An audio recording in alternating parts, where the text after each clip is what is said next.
The ink was barely dry on the settlement papers when my lawyer, Michael, slid a single sheet of paper across the mahogany table. It wasn't the divorce decree. It was something else entirely. He didn't shout. He didn't gloat. He just whispered, "Read paragraph 4, Collins." And Collins's face, that smug, self-satisfied face that had been sneering at me for the last 6 hours of mediation, went completely white. His hands started trembling. The victory papers he had been so eager to sign were suddenly shaking like leaves in a storm. And me? For the first time in months, I smiled. But I'm getting ahead of myself. Let me start from the beginning because you need to understand how we got here. How a woman everyone thought was a clueless trophy wife actually played the most dangerous high-stakes game of her life. Before we watch the rest of Collins's empire crumble, I have a small favor to ask. If you're enjoying this story of sweet revenge, please hit that subscribe button and tell me in the comments, have you ever had to be the bigger person while secretly planning your victory? I read every single comment. Thank you so much for watching. Now, back to the disaster. My name is Eliana. I'm 33 years old, and until 6 months ago, I was the lucky wife of Collins Matthews. 10 years of marriage. That's a decade of smiling for cameras, hosting dinner parties, and pretending my husband was a genius. But I'm a patient woman. I learned that the hard way. I met Collins when I was 22. I was working in logistics administration. Organized, sharp, and ambitious. Collins was 27. A charismatic talker with big dreams of a shipping empire, but no idea how to organize a filing cabinet. He talked about the future like he was already a billionaire. He said he was going to revolutionize the industry. I said I'd help him fix his spreadsheet formulas. Romance, right? We got married a year later. Collins was the face of the business. I was the spine. When the company started growing, he asked me to step back from my own career to help him full-time. He needed someone he could trust to manage the back end, the compliance, the loans, the messy details he hated. So, I became his invisible executive. I was the uncredited CFO, the operations manager, the HR department, and the crisis cleaner. I did it all while managing our estate and keeping his ego polished. My official title was housewife. My unofficial title was the reason everything works. For 10 years, I poured my brainpower into building Collins's reputation, and for 10 years, he took the credit. At every gala, he thanked his vision and his grit. He never quite got around to thanking the woman who renegotiated the vendor contracts at 2 a.m. Somewhere along the way, the money went to his head. He started making reckless decisions without consulting me. He started buying luxury cars we didn't need and leveraging company assets to pay for them. He started criticizing me. My clothes weren't flashy enough. My conversation wasn't interesting enough. I was keeping his empire from collapsing. But to him, I was just along for the ride. Then, 6 months ago, he dropped the bomb. He came home on a Thursday. I was reviewing the quarterly tax filings. He walked in, tossed a manila envelope onto the desk, and looked at me with cold, dead eyes. "I want a divorce," he said. "And I'm keeping the company. I'm keeping the house. You can take the condo in the city and a cash payout." He said it like he was firing a low-level employee. "The company is my legacy, Eliana. You wouldn't know the first thing about running it without me." I just stared at him. 10 years of building this life, and he thought he could dismiss me with a severance package? He looked at me like I was weak, like I was broken. What I didn't know in that moment was that Collins had been planning this for months. He'd already moved cash into offshore accounts. He'd already hired a shark of a legal team. He told his friends, "She's clueless without me. She'll take whatever scraps I give her." That first week was hell. He bullied me into mediation, flaunting his generous offer, terrified that I would ask for 50%. Everyone saw a woman being crushed, a wife losing her lifestyle. But here's the thing. What Collins didn't know, what his expensive lawyers didn't bother to check, was that I had seen the real books. I knew a secret he was too arrogant to notice. The company he was fighting so hard to steal wasn't an asset anymore. It was a ticking time bomb. And I was about to hand him the detonator. Before we get to the destruction of Collins Matthews, if you're enjoying this story, please hit that subscribe button. Now, back to the disaster. To understand why the end was so catastrophic for Collins, you have to understand the beginning.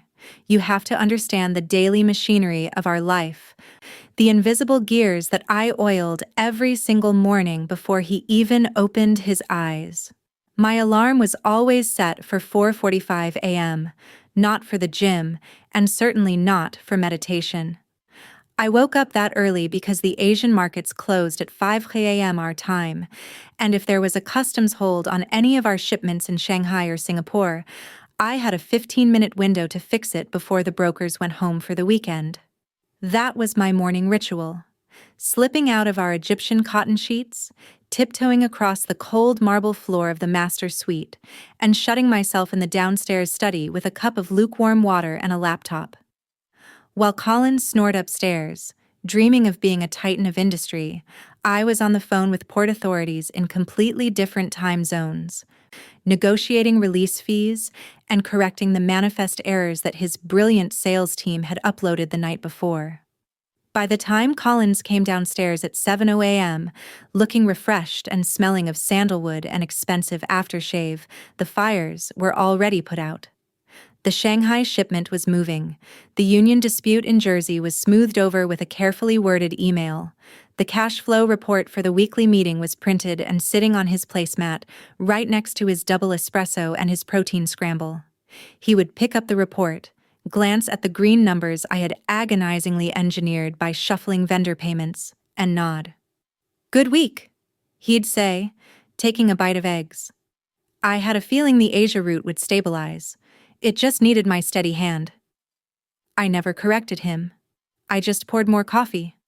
For a long time, I told myself this was the deal we made. He was the face. I was the brain. He was the sail. I was the anchor. I told myself that my silence was a form of love, a way of supporting his confidence so he could go out there and sell our vision to the world. I didn't realize then that silence isn't support. Silence is permission. And by making everything look easy, I had taught him that it was easy. I had taught him that he was invincible, when in reality, he was just well managed. The extent of his delusion didn't really hit me until the annual Founders' Dinner last autumn. It was a lavish affair hosted at our estate, the kind of party where the wine cost more than my first car, and the driveway was a parking lot for Bentleys and Aston Martins. I had spent 3 weeks organizing it, coordinating the caterers, the valet service, the lighting, and the guest list to ensure that Collins's potential investors were seated next to his most charming admirers. I was wearing a dress I barely felt comfortable in, playing the perfect hostess, ensuring glasses were full and egos were stroked. Around 9:01 p.m., the conversation at the main table turned to the recent fuel crisis. The logistics industry had been hammered by rising oil prices, and several of our competitors were folding. A man named Marcus, a venture capitalist Collins was desperate to impress, leaned in. "I have to ask, Collins," Marcus said, his voice booming over the clinking silverware. "How on earth did Matthews Logistics post a profit last quarter? With diesel up 30%, you should have been in the red. What was the secret?" I froze, the bottle of Cabernet hovering over a guest's glass. I knew the answer. I knew it because I had spent 4 sleepless nights 3 months ago redesigning our entire routing algorithm. I had realized that by switching our fleet to regional hubs instead of direct-to-door delivery for rural zones, we could cut fuel consumption by 18%. I had built the model. I had presented it to the operations team. I had forced the drivers to adopt it despite their complaints. Collins had actually fought me on it, calling it too much administrative hassle, until I showed him the projected savings. I watched Collins swirl his scotch, a slow, confident smile spreading across his face. He didn't look at me. He didn't even glance in my direction. "It's about vision, Marcus," Collins said, leaning back in his chair like a king on a throne. "I saw the fuel hike coming before anyone else. I sat down with my team and I told them, 'Gentlemen, we need to rethink the wheel.' I directed a complete overhaul of our routing infrastructure. It was a risk, shifting to a hub-based model, but I knew that if we didn't innovate, we'd die. Sometimes you just have to trust your gut." The table erupted in appreciative murmurs. "Brilliant," Marcus said, raising his glass. "That's why you're the leader of the pack, Collins. You have the foresight." I stood there, invisible in my own dining room. The team he referred to was me. The gut instinct was my mathematical analysis. The risk was a strategy he had called a waste of time until the checks started clearing. I gripped the neck of the wine bottle so hard my knuckles turned white. I waited for him to catch my eye, to give a small nod, a wink. Anything that acknowledged the partner standing 5 feet away. He never did. He just basked in the applause, soaking up the admiration for a victory he hadn't earned, while I quietly moved to the next guest, pouring the wine, smiling until my face hurt, and fading back into the shadows where he preferred me. That was the night the architecture of our marriage finally became clear to me. I wasn't his partner. I was his scaffolding. And he was beginning to think the building could stand without me. The distance between us didn't happen all at once. It grew like a crack in a windshield, slow and jagged until it was impossible to see through. After that dinner party, the dynamic in our house shifted from partnership to performance. Collins wasn't just taking credit for my work anymore. He was actively excluding me from it. The morning briefing stopped. The financial reports I left on his placemat when ignored, pushed aside for golf magazines or brochures for luxury yachts. When I tried to bring up the quarterly projections, he would wave a hand dismissively and say, "I have people for that now, Eliana. You don't need to worry your pretty little head about the grind anymore." People turned out to be a sycophantic new VP of sales named Brad, who spent more time buying Collins drinks than closing deals, and a fresh-faced assistant who looked at Collins like he was a god. Suddenly, I wasn't the essential gears of the machine. I was a relic of the startup days he was trying to forget. And with this new freedom from my oversight, the spending began. It started with the watch, a Patek Philippe that cost more than a mid-sized sedan. I found the receipt crumpled in his jacket pocket while taking his suits to the dry cleaner. When I asked him about it, casually mentioning that cash flow was tight because of the warehouse expansion, he snapped at me. "I work hard, Eliana. I deserve to enjoy the fruits of my labor. Stop acting like my mother." Then came the car. A vintage Jaguar E-Type that arrived on a flatbed truck while I was in the middle of a Zoom call with our insurance adjusters. He didn't even drive it. He just parked it in the garage to stare at it. Another trophy for his collection. I knew our liquidity ratios. I knew we were leveraging credit lines to make payroll. But every time I tried to show him the red flags, he accused me of being a pessimist, of not believing in the vision. The real betrayal, however, wasn't the spending. It was the silence. The weekends where he had to work, but came home smelling of expensive perfume that definitely wasn't mine. The late-night texts he shielded from my view. I felt the ground shifting beneath me, but I kept telling myself it was just a phase, a mid-life crisis that we would weather together. I was still operating under the delusion that we were a team. That delusion shattered on a rainy Tuesday afternoon. Collins was supposed to be in a meeting with the bank, but he had left his briefcase in his home office. He called me in a panic, asking me to locate a specific file on the West Coast merger. "It's on my desk, under the blue folder," he barked. "Just find it and email it to me. Don't touch anything else." I walked into his office, the smell of leather and stale cigar smoke heavy in the air. I found the blue folder easily enough, but as I lifted it, a thick, cream-colored envelope slid out from underneath. It wasn't branded with our company logo. It was heavy, formal stationery from a law firm I recognized, Whitfield and Associates, a firm known for high-asset, high-conflict divorces. My heart hammered against my ribs like a trapped bird. I knew I shouldn't look. I knew he had told me not to touch anything else, but my hands were moving before my brain could stop them. I slid the documents out. Petition for dissolution of marriage. Petitioner, Collins Matthews. Respondent, Eliana Matthews. I sank into his leather chair, my knees suddenly unable to support my weight. I scanned the pages, the legalese blurring through my tears. It wasn't just a divorce petition, it was an act of war. The dates on the drafts went back 4 months. 4 months of him smiling at me across the dinner table. 4 months of him letting me plan our summer vacation while he was planning to serve me. But the real gut punch was in the financial disclosures attached to the back. As I flipped through the asset schedules, I felt a cold chill settle in my marrow. The numbers were wrong. The joint savings account, which should have had over $200,000, showed a balance of $12,000. The investment portfolio we had built for our retirement was drained, the funds transferred to an entity called CM Holdings LLC, registered in the Cayman Islands just weeks ago. He hadn't just been buying watches. He had been siphoning our life savings, systematically emptying our shared accounts into safe havens where he thought I couldn't reach them. He was robbing me.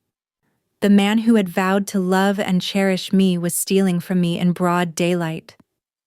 I sat there for a long time, the rain lashing against the window pane, listening to the silence of the empty house.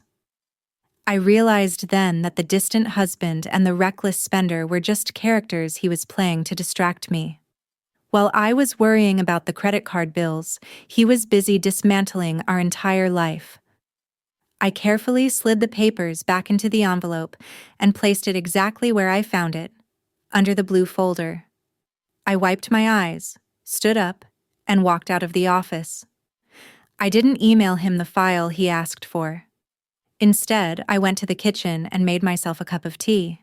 He thought I was clueless. He thought I was the invisible wife who would be blindsided and broken. He had no idea that he had just handed the architect the blueprints to his own destruction. The axe finally fell 3 days later, on a Friday evening that was suffocatingly humid.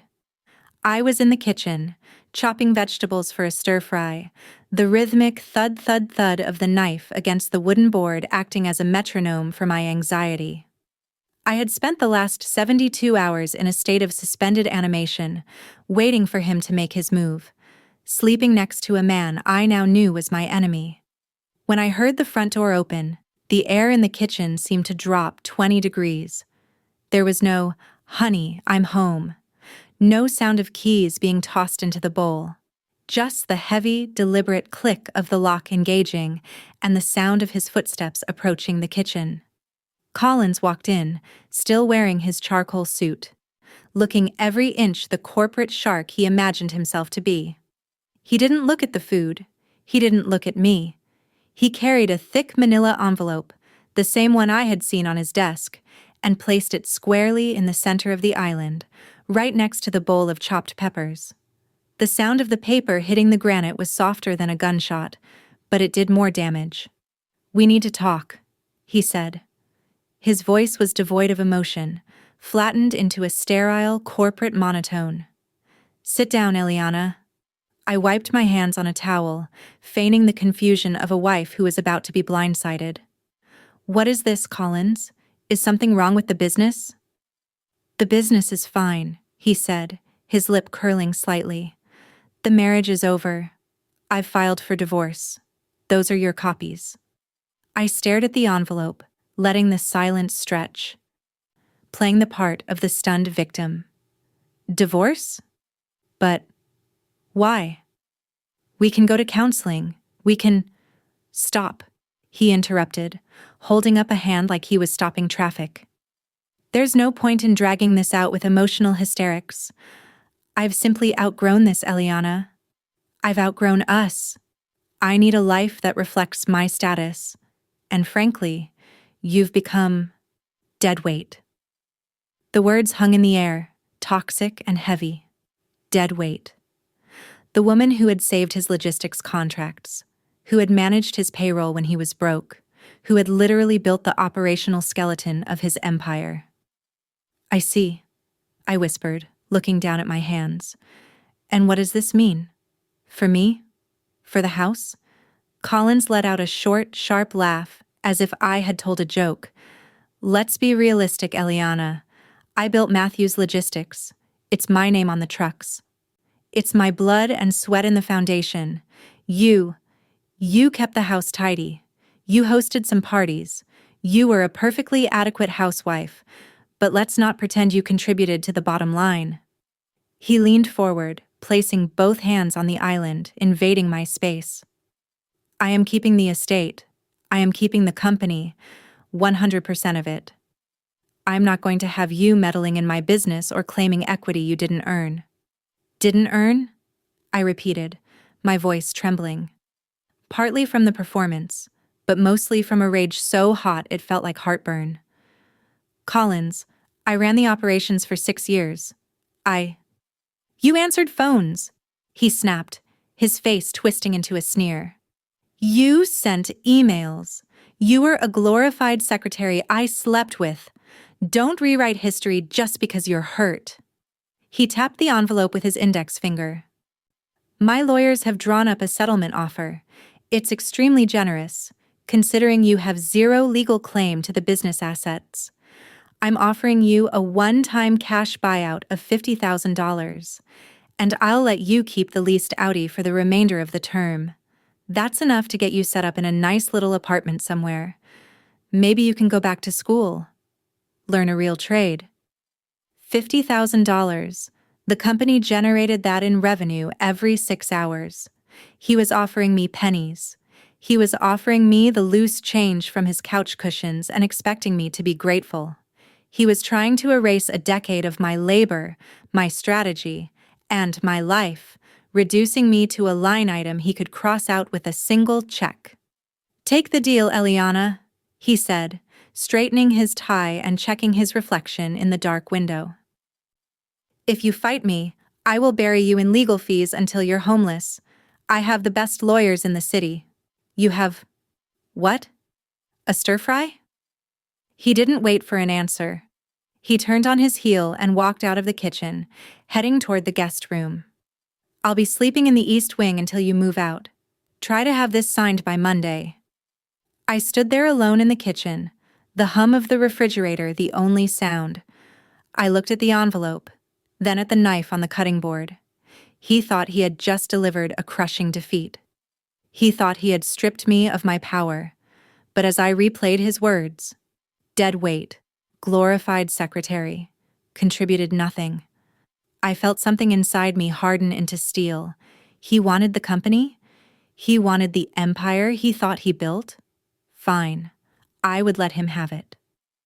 I would let him have every single inch of it. And when it crushed him, I would be the one watching from the sidelines, counting my $50,000. By Monday morning, the envelope Collins had slapped onto the kitchen island was still sitting exactly where he left it, like a dare. I hadn't signed a single page. I hadn't screamed either. I'd done something far more dangerous. I'd started collecting. Not the dramatic kind of evidence people imagine. No lipstick-stained collars, no secret photos. I collected the boring things, the things that could kill you quietly. Bank statements, loan schedules, vendor invoices, payroll records, lease agreements, insurance renewals, the paper trail of a life. I knew where Collins kept most of it because I was the one who built his filing system back when the company fit inside a 2-room office and a prayer. Even after he started locking me out of meetings, he never locked me out of the cabinet in the study because in his mind I wasn't a threat. I was furniture.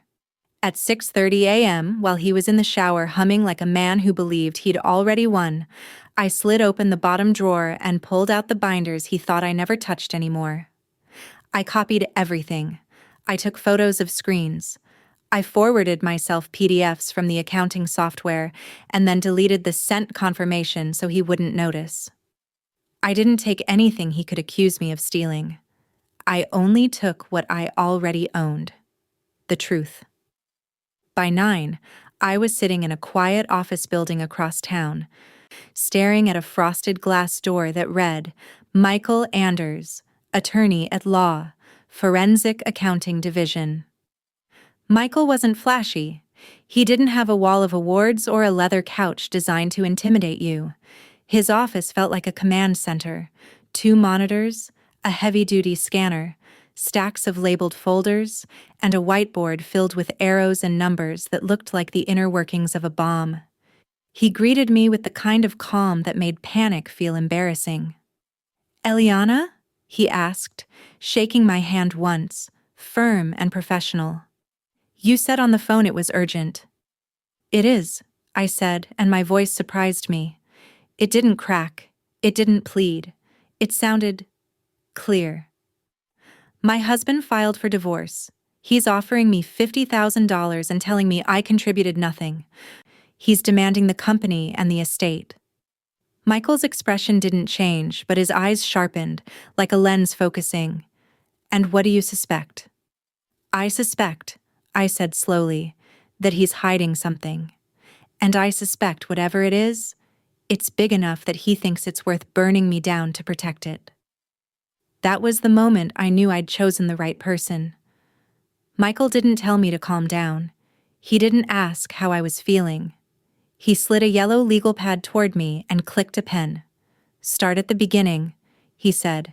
"Tell me what you handled and what he controlled." So I did.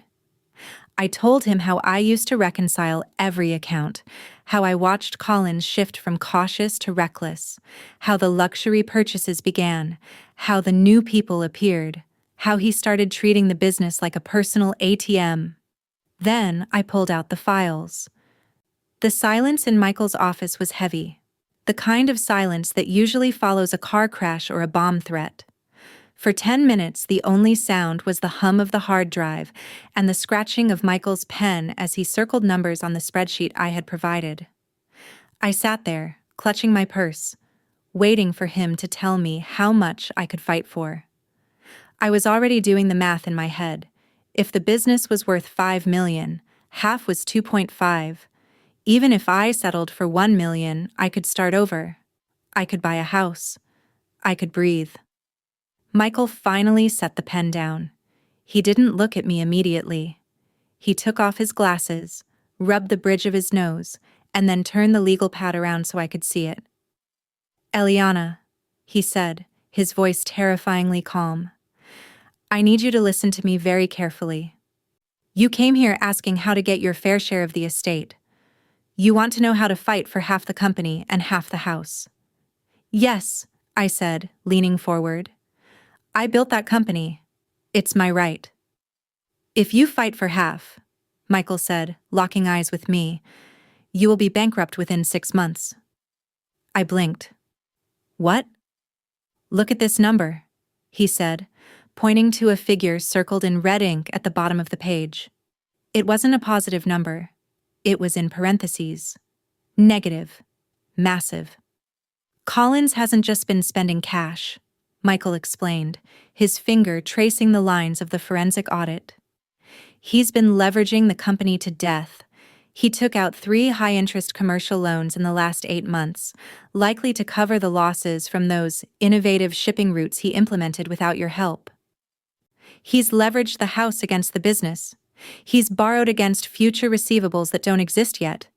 The company isn't an asset, Eliana. It's a liability. A massive, bleeding wound." He paused to let it sink in. "The total net value of the estate, the house, the cars, the business, is negative $3 million. If you successfully sue for 50% of the marital assets, the court will likely assign you 50% of the marital debt." You will walk out of that courtroom owning half of a sinking ship, and the creditors will come for you first because you're the responsible one. They'll garnish your wages. They'll seize your personal accounts. You will never recover. I felt the blood drain from my face. I had been ready to go to war for a castle, only to find out it was made of sand and sitting on a landmine. So, what? I just walk away? I let him win? After everything he did to me? No, Michael said, a small, cold smile touching the corners of his mouth. We don't let him win. We let him think he's winning. That is a very different thing. He leaned back in his chair, tenting his fingers. Collins is arrogant. You told me that yourself. He thinks you're stupid. He thinks you don't know the numbers. He believes the company is still worth millions because he refuses to look at the debt service ratios. He sees revenue. He ignores the burn rate. We are going to use that arrogance against him. Michael stood up and walked to the whiteboard, uncapping a black marker. He wrote one word: acceleration. Here is the strategy, Michael said, tapping the board. The banks have a clause in these loans called change of control. If the company changes ownership, specifically if you remove yourself from the title and he assumes 100% control, the banks reserve the right to call the full loan due immediately. They treat it as a new risk profile.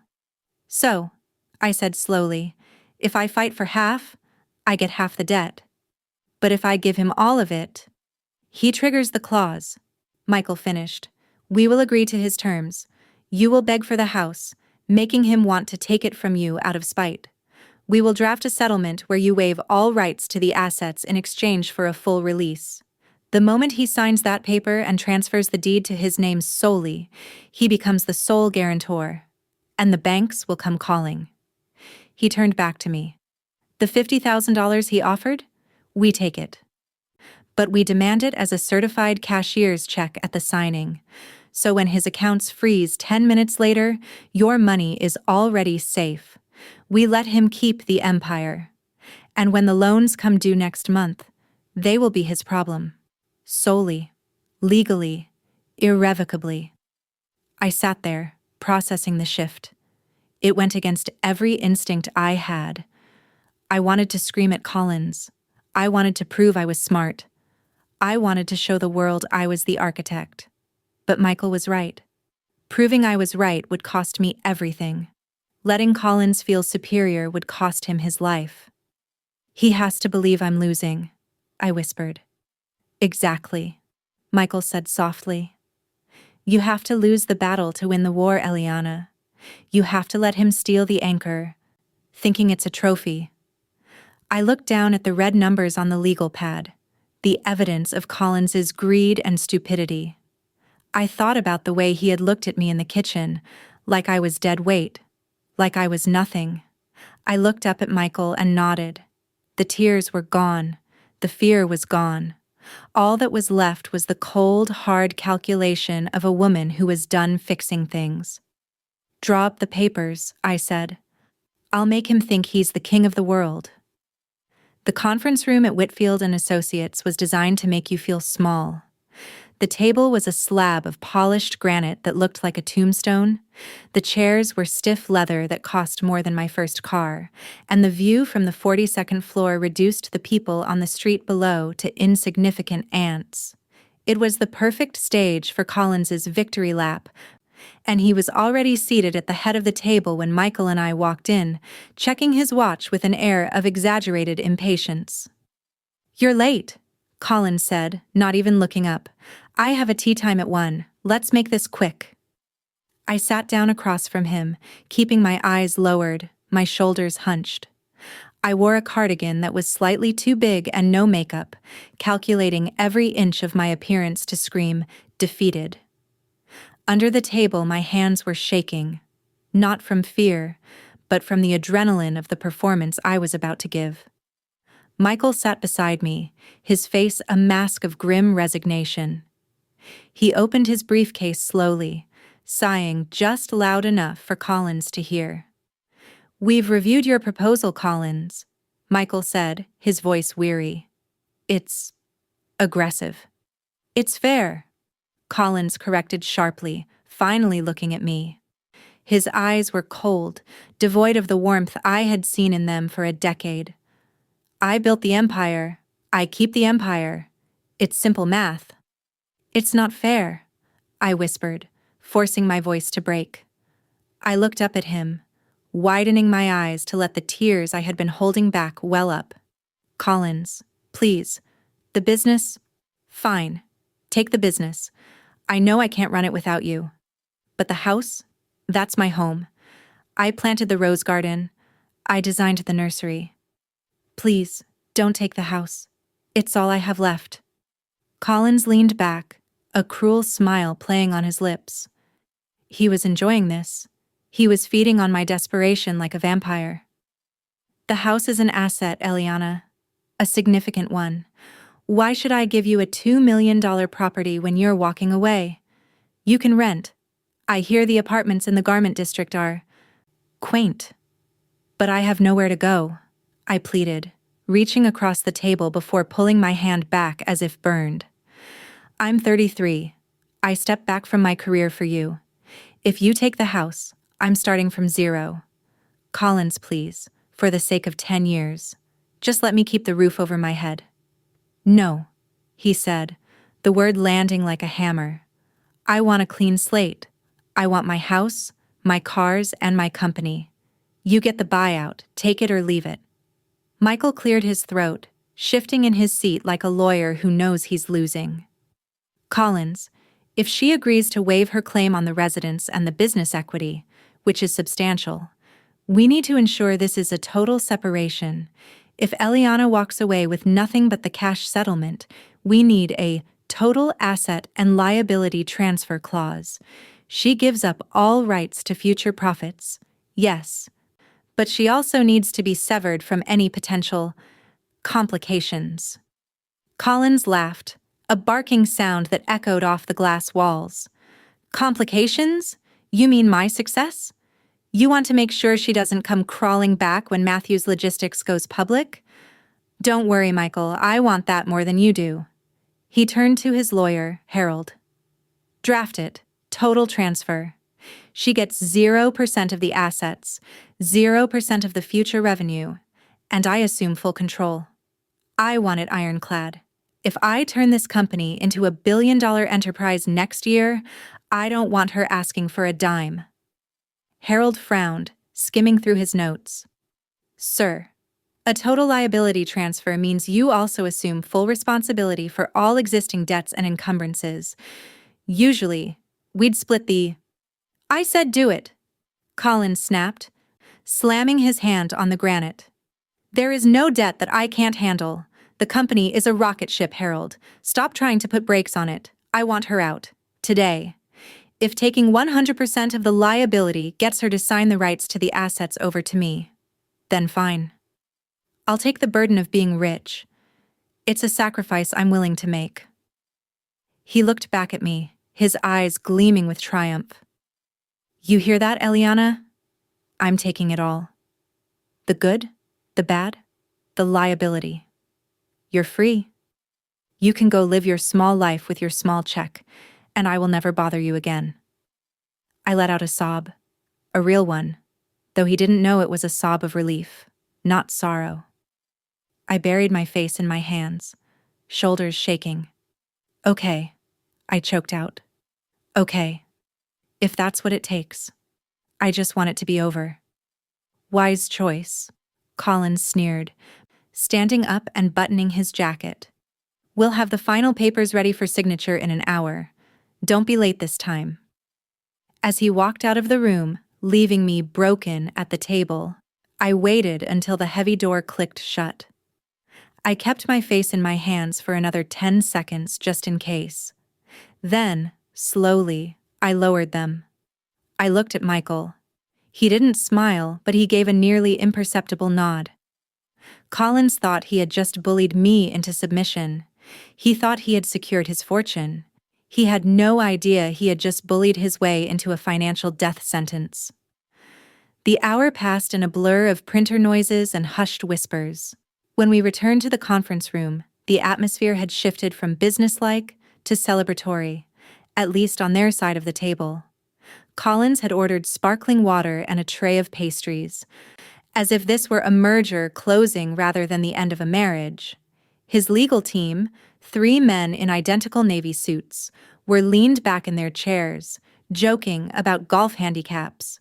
When I entered, the laughter died down, replaced by the pitying silence one might offer a stray dog.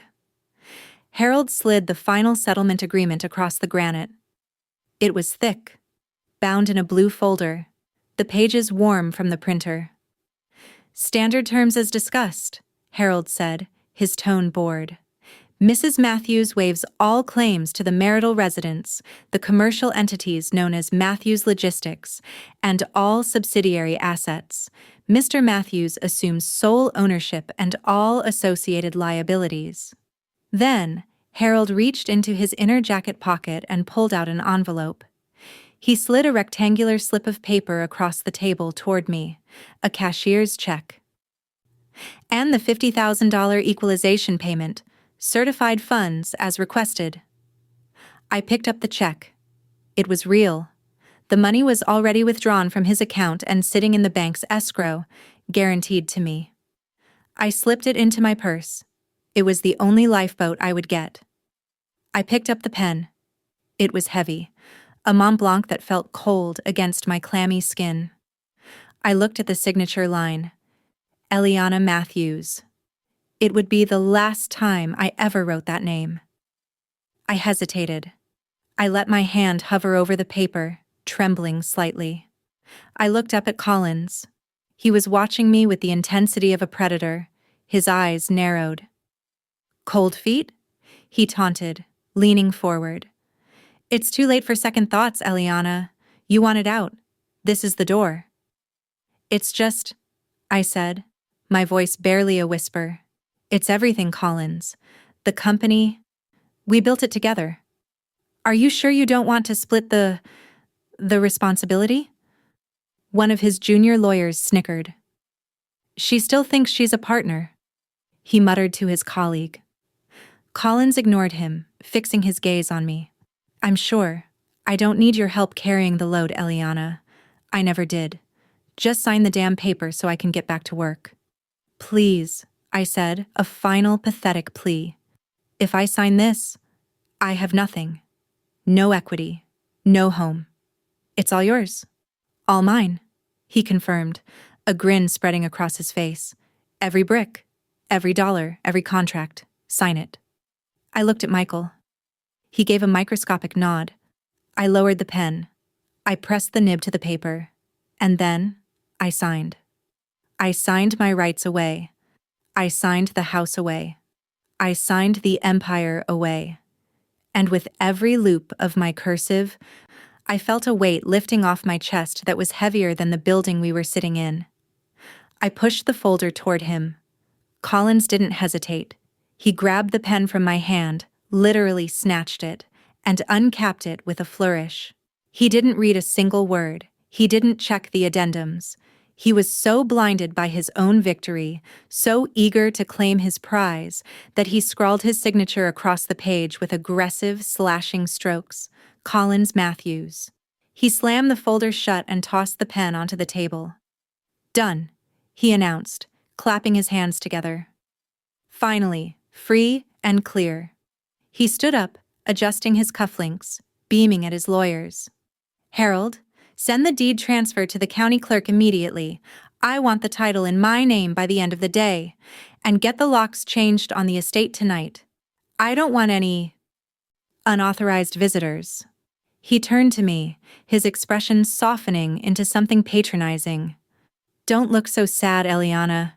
You got what you wanted. You're free. You don't have to worry about the stress of running a business anymore. You can go relax." I stood up slowly, clutching my purse with the check safely inside. I looked at the man I had loved, the man I had protected, the man who had just unknowingly signed his own financial death warrant. "Yes," I said quietly. "I am free. Good luck with the apartment hunting," he called out as he started gathering his things, turning his back on me to high-five his junior associate. Try not to spend that 50 grand all in one place. I watched him for a moment longer. He looked so tall, so powerful, so completely oblivious to the fact that the ground beneath his feet had already crumbled away. He was standing on air, and he was the only one in the room who didn't know he was falling. "Wait," Michael said. It wasn't a shout. It was barely a raise in volume, but something about the tone, sharp, cutting, precise, made the laughter in the room die instantly. Collins froze, his hand halfway to his briefcase. He turned around slowly, a frown creasing his forehead. "Excuse me?" Michael didn't look at Collins.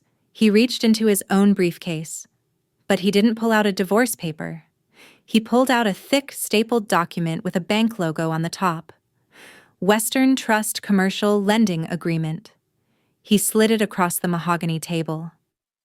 "Before you go, Collins," Michael said, his voice dropping to a whisper that echoed in the silent room.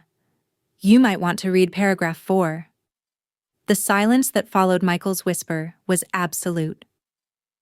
It wasn't the silence of peace, it was the vacuum before an explosion. Collins looked at the document sliding across the granite like it was a venomous snake. He frowned. "What is this? This isn't the settlement."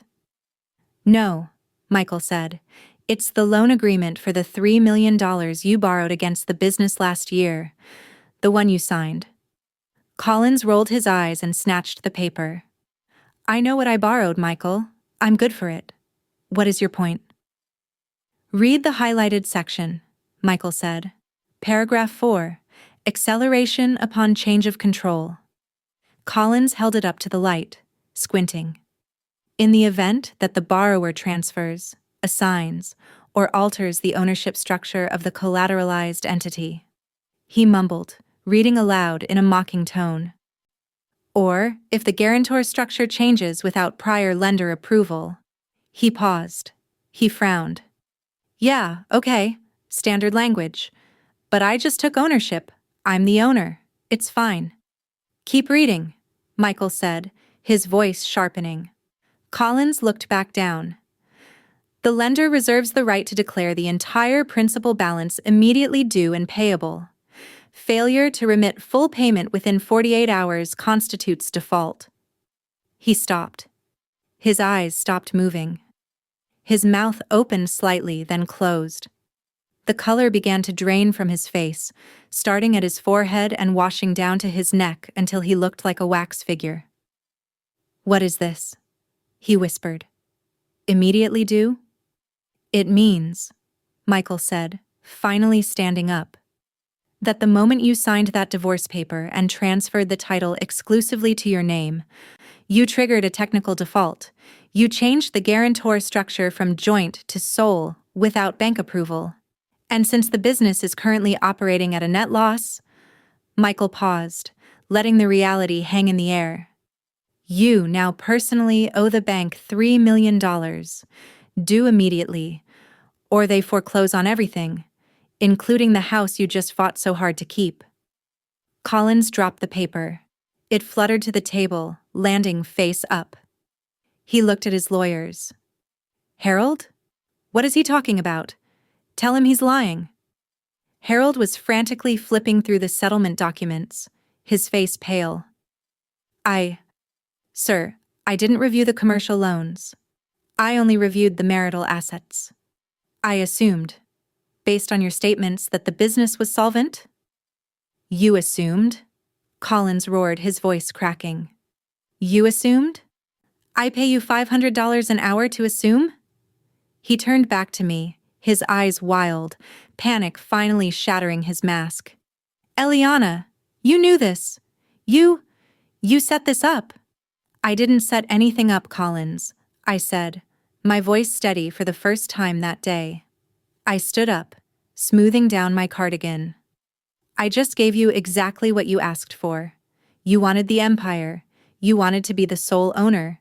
You wanted me off the title." I patted my purse where the check sat. "Now you are." "No," Collins lunged for the divorce folder on the table. I rescind. I don't agree. This is fraud. He grabbed the settlement agreement, his hands shaking violently, and tried to rip the pages. But the thick, legal-grade paper resisted, crinkling and tearing only slightly before Harold grabbed his wrist.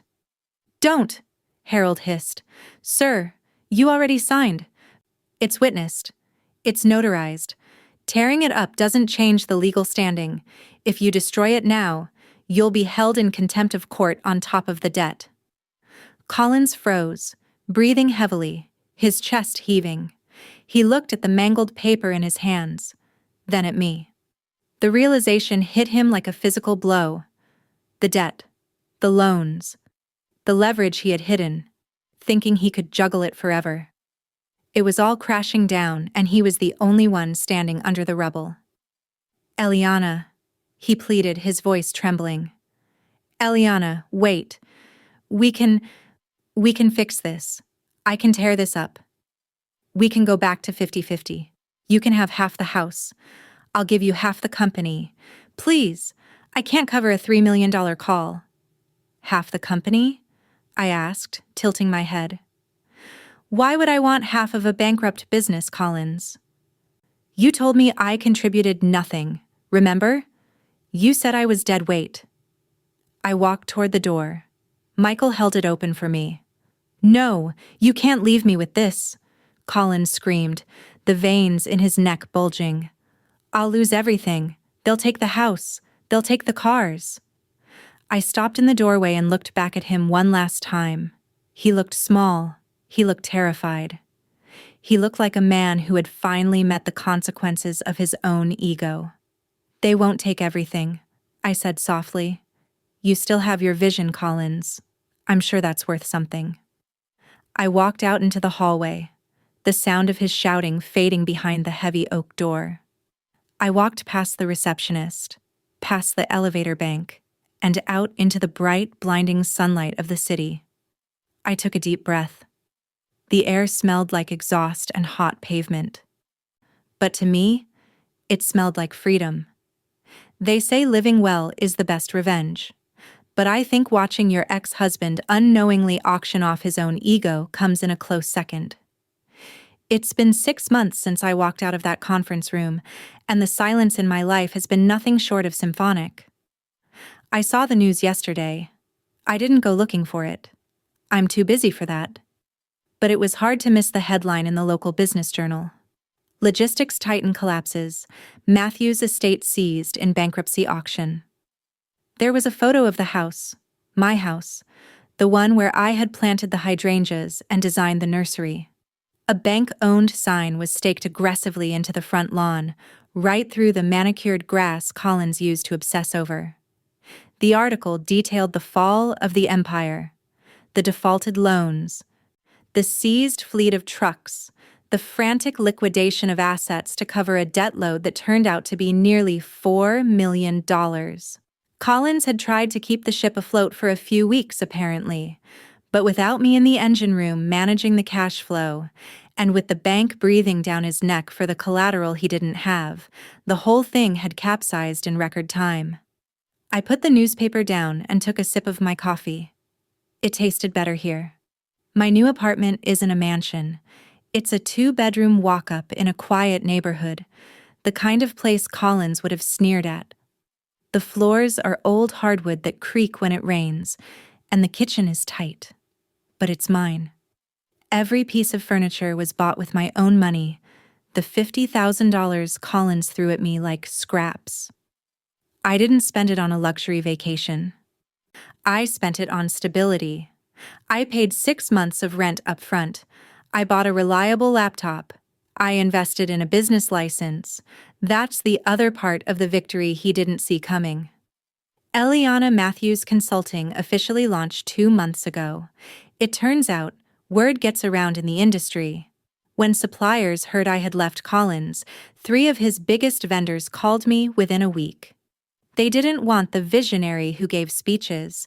They wanted the woman who actually knew how to clear customs in Shenzhen at 4 a.m. I'm currently managing logistics strategies for 3 mid-sized firms. I work from my dining table, I set my own hours, and for the first time in a decade, the invoices have my name on them. And the checks? They go into an account that nobody else can touch. My phone buzzed against the table, vibrating with an urgency that shattered the Sunday morning calm. I glanced at the screen. Incoming call. Collins. It wasn't the first time he'd called. The voicemail box was already full of them. The first few were angry, screaming about how I had tricked him, threatening to sue me for fraud, a threat my lawyer, Michael, had laughed off, reminding him that he had signed a waiver acknowledging he had conducted his own due diligence. Then the calls became bargaining chips, begging me to come back and fix the books, promising he would change, promising we could be a team again. The last one, left at 2 a.m. last night, was just him crying. He sounded drunk. He sounded like a man who was living in the guest room of his mother's house, watching his life being sold off piece by piece on the courthouse steps. I watched the name flash on the screen. Collins, the man who told me I was dead weight. The man who said I contributed nothing. The man who wanted everything and ended up with exactly what he deserved. I didn't feel angry anymore. I didn't feel sad. I just felt light. I reached out, tapped the info icon, scrolled to the bottom of the contact card, and pressed the button in red letters. Block this caller. The buzzing stopped instantly. The screen went dark. I stood up, walked to the window, and opened the blinds. The sun was shining on the street below, bright and unfiltered. I had a client meeting at noon, and then I was going to meet friends for a dinner where I wouldn't have to pour anyone's wine or laugh at anyone's bad jokes. I grabbed my keys and walked out the door, leaving the ghost of Collins Matthews trapped in a phone that would never ring again. He wanted the house, the cars, and the business. He got them. I got the life.